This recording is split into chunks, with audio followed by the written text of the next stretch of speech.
مخصوص اور منسوب ہے اس باعزت مستور کے نام. اب ذہن میں طرف جو مبلغہ توحید ہے اور ناشرہ ولایت امیر ہے. اس موضوع کا تقدس مجھ سے ہرگز تقاضا نہیں کر رہا کہ مجلس میں شور و غل یا داد و تحسین کی آواز ہو. اس موضوع کا تقدس مجھے اس بات پہ مجبور کر رہا ہے کہ عقلیں مبزور رہیں، زبانیں چپ بھی رہیں تو ثانی زہرا کا تذکرہ کیا جا سکے. اس شہزادی کی عزت و مدحت میں اور کیا بیان ہو سکتا ہے. اذہان آپ میری طرف متوجہ کریں گے ورنہ میں 2 جملے مصاحب کے پڑھ کے ممبر چھوڑوں سکا.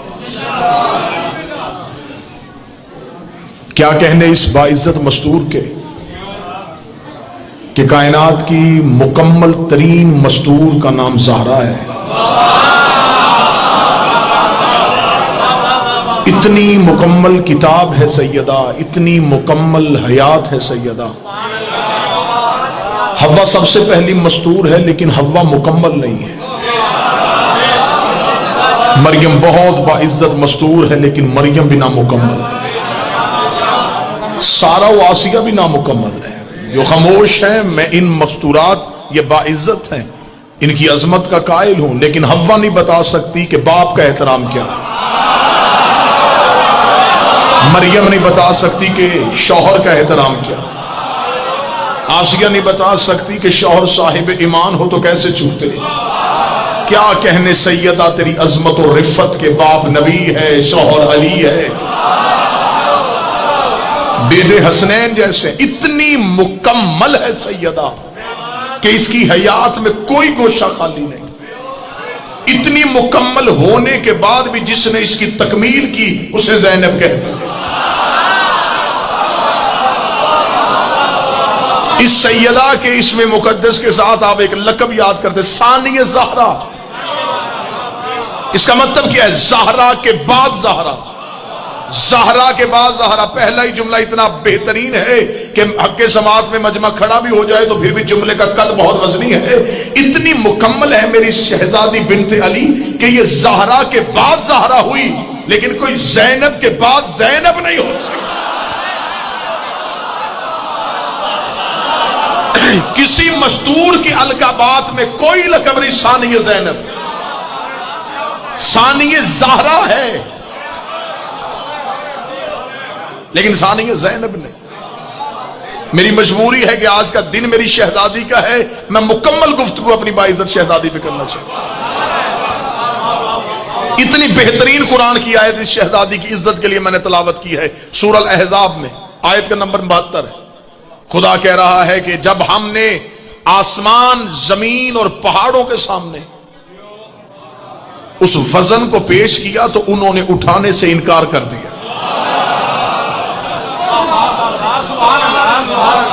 خدا کہتا ہے کہ ہم نے وَإِذْ عَرَضْنَا، ہم نے پیش کیا تھا آسمانوں کے سامنے، زمینوں کے سامنے، پہاڑوں کے سامنے، لیکن انہوں نے اس وزن کو اٹھانے سے انکار کر دیا.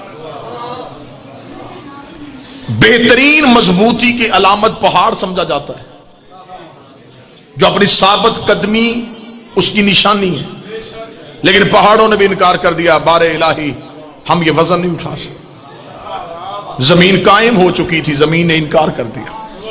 آسمان بغیر ستون کے کھڑا تھا، آسمان نے بھی انکار کر دیا.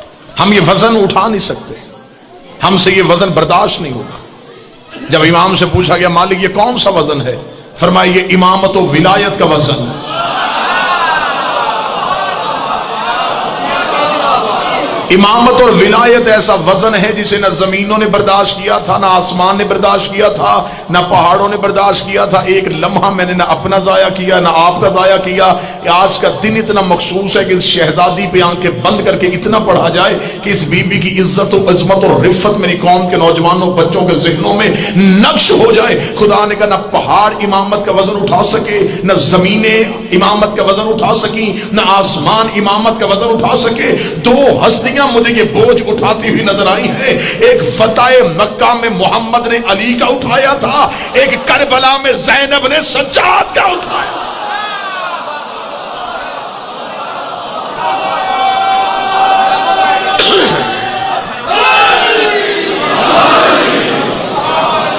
سیدہ نے اٹھایا یہ وزن۔ بالکل عرفانی مجلس سنانا چاہوں گا، کوئی بندہ یہ نہ سمجھے کہ معاذ اللہ ثم معاذ اللہ بیمار تھے، چل نہیں سکتے تھے تو عالیہ نے اٹھا لیا۔ جو سجاد شام غریبہ نہیں چلا وہ شام میں کیسے چلا؟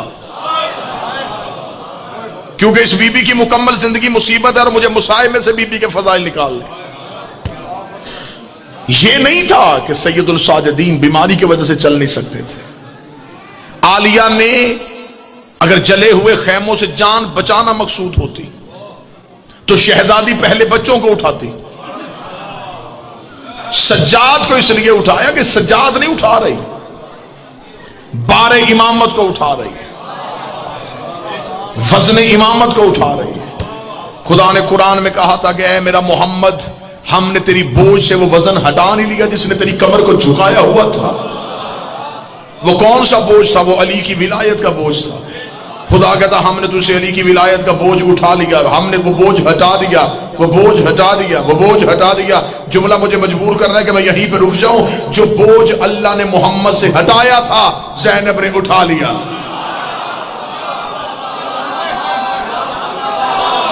عالیہ نے وہ وزن اٹھا لیا۔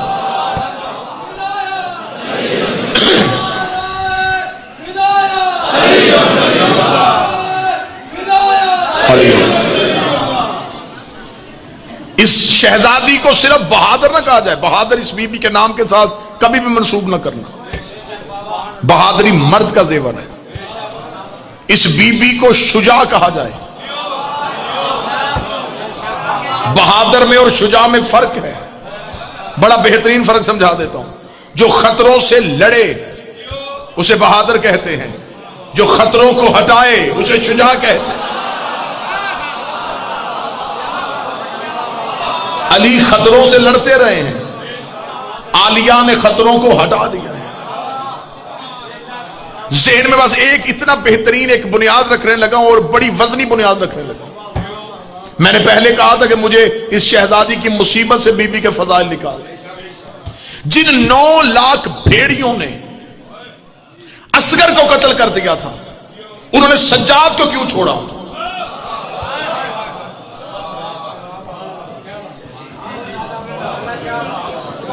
آپ خاموش، اگر کسی کے پاس کوئی جواب ہے تو لائے۔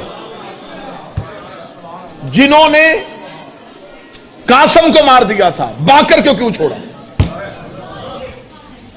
آخر کربلا میں 2 حجتوں کو کس نے بچایا؟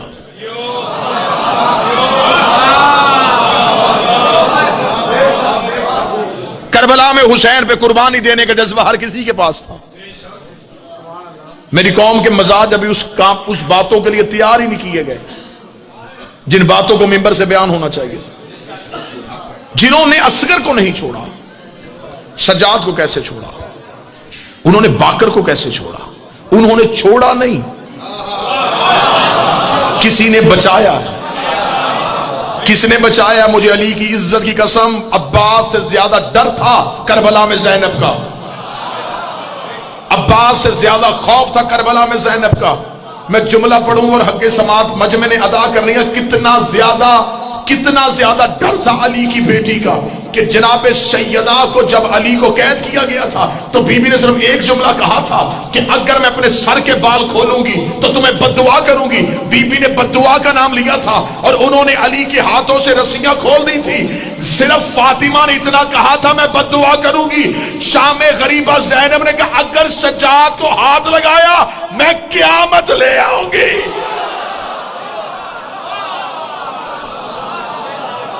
اگر تم میں سے کوئی ایک قدم ہی آگے بڑھا میں بددعا نہیں کروں گی، میں یہی قیامت برپا کر دوں۔ دو حجتیں جس کی کمر کے پیچھے کھڑی تھی، اس محافظہ امامت کو زینب کہتے ہیں۔ یہ شام کے بازار میں دو حجتوں کو لا رہی تھی، اور دو حجتوں کو لا کے بازار میں ہر دور کے یزید کو چیلنج کر کے کہہ رہی تھی، تم نے رسول کا قتل شہر میں کیا تھا، تم نے علی کا قتل مسجد میں کیا تھا، تم نے حسن کا قتل مدینے جیسے شہر میں کیا تھا، آؤ میں چل کے دو حجتوں کو لے کے قاتل کے گھر آئی ہوں، کسی کی جرت ہے تو امامت پہ حملہ کر کے دکھائے۔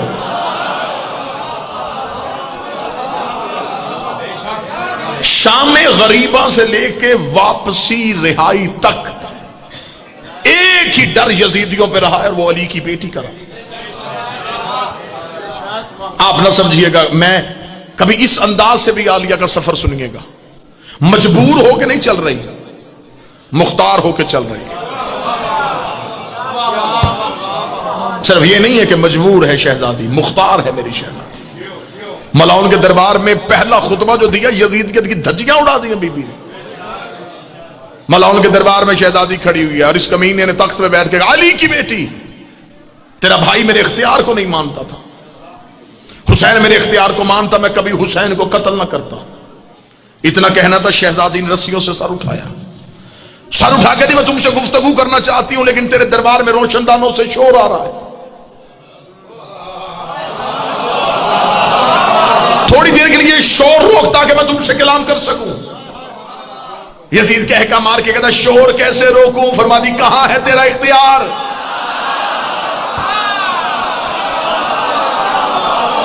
تو نے ابھی کہا کہ حسین تیرے اختیار کو نہیں مانتا، کہاں ہے وہ اختیار؟ شور روک۔ اس نے کہا، علی کی بیٹی ہے، میرے بس میں نہیں۔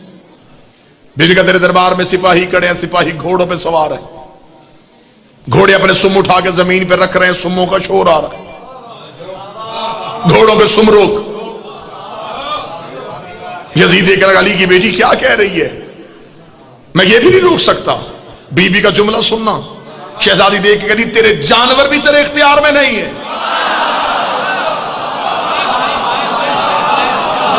تیرے جانور بھی تیرے اختیار میں نہیں۔ تیرے دربار میں اونٹ کھڑے ہیں، اونٹ اپنی گردنوں کو ہلا رہے ہیں، ان کے گلے سے گھنٹیوں کا شور آ رہا ہے، تھوڑی دیر کے لیے شور روک۔ ملاؤن دیکھ کے لگا، علی کی بیٹی، میں تو یہ شور نہیں روک سکتا۔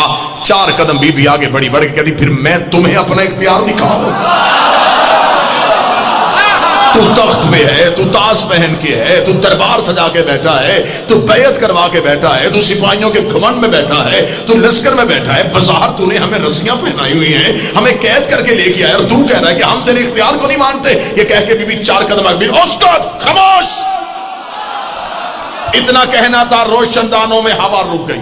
جس گھوڑے نے سم اٹھایا تھا اسے رکھا نہیں، جس انسان کی آنکھ کھلی تھی وہ بند نہیں ہو رہی، جس اونٹ کی گردن ہلی تھی وہ جنبش نہیں دے رہی، جس انسان کے حلق میں سانس امٹا تھا وہ اندر نہیں آ رہا، جس کا ہاتھ اٹھا تھا وہ نیچے نہیں آ رہا۔ ایسے لگا جیسے پورا دربار پتھر کا ہو گیا ہے۔ انسانوں کو اپنے دلوں کی دھڑکنیں اپنے کانوں میں سنائی دے رہی تھی، سانسوں کا شور اپنے کانوں میں سنائی دے رہا تھا۔ علی کی بیٹی 4 قدم آگے چلی، 4 قدم آگے جا کے بیوی نے ہاتھ کا اشارہ کیا، یزید کی ناپاک روح اس کے بدن میں واپس آئی۔ اس نے آنکھ جھپک کے جب پورے دربار کا منظر دیکھا کہ پورا دربار تو پتھر کا بن گیا ہے، دیکھ لگا، علی کی بیٹی، آخر تو نے بھی اپنے باپ کی طرح موجزہ دکھا دیا، تو نے میرا پورا دربار پتھر کا کر دیا۔ تم ہاشمی اعجاز کے ساتھ جیتے ہو، تم نے میرے دربار کو پتھر کا کیوں کیا؟ بیوی آگے دن، لعنت کرتی ہو تم پہ، بتا کہاں ہے وہ تیرا اختیار؟ یہ کہہ کے بیوی نے کہا، تو کیا سمجھتا تھا تو نے ہمیں قید کیا؟ اب بتا، کہتی تو ہے یا ہم ہے؟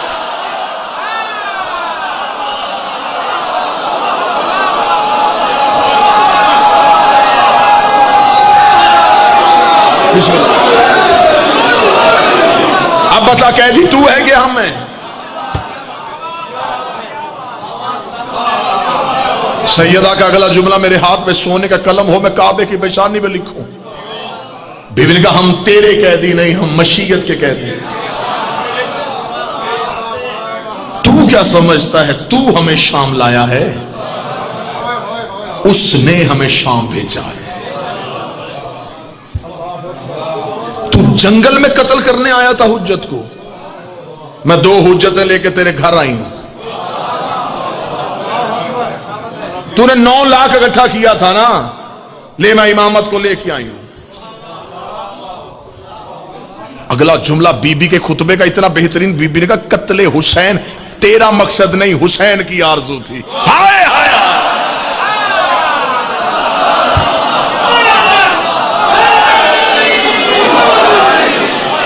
وہ منشائے پروردگار تھی،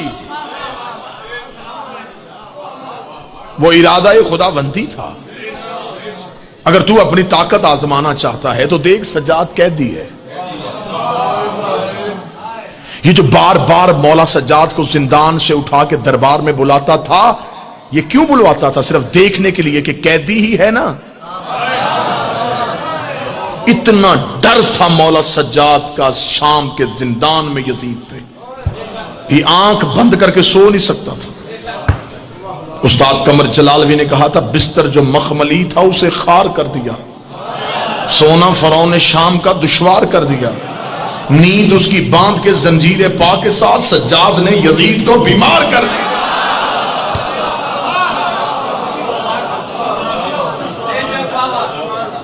خطبہ پڑھیے گا، کبھی وقت ملے تو شہزادی کا دربار میں دیا ہوا خطبہ مکمل پڑھیے گا۔ بی بی کہتی تم